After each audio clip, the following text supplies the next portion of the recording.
Well, what's happening in Ukraine? The war is escalating. Ukraine is suffering bitterly. Huge number of casualties.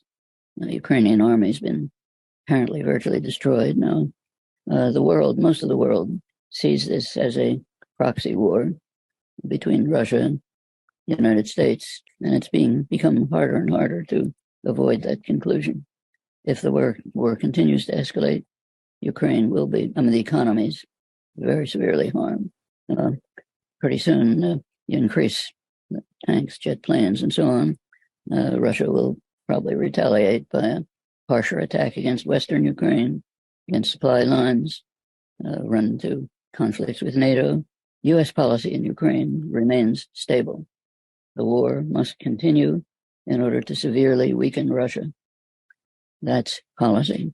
Britain, which is a virtual satellite of the United States now, Britain and the United States actually intervened directly last March and April to urge Ukraine not to move towards negotiations. And negotiations were going on with Russia under Turkish auspices.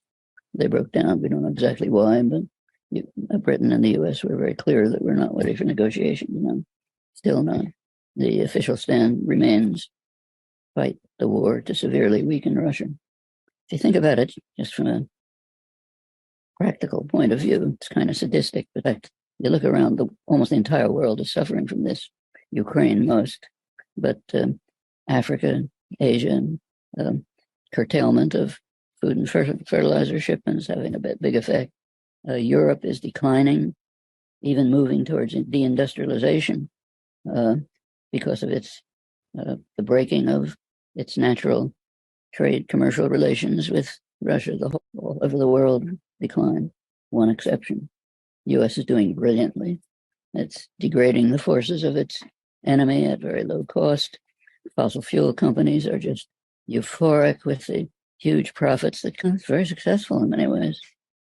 How long will Europe agree to accept this? We don't know. We do know what's happening in the global south. They're just refusing to participate. It became very dramatic in the international conference in Munich.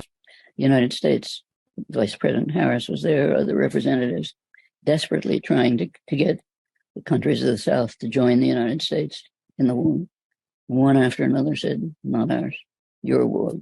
We don't pay any attention to your hypocritical proclamations. We know exactly what they mean. We've suffered from your savagery for centuries. Stop lecturing to us. Just laugh at it. We're not going to take part in this. We're going to make our own commercial and other arrangements with Russia, and particularly with China. You don't like it? Too bad.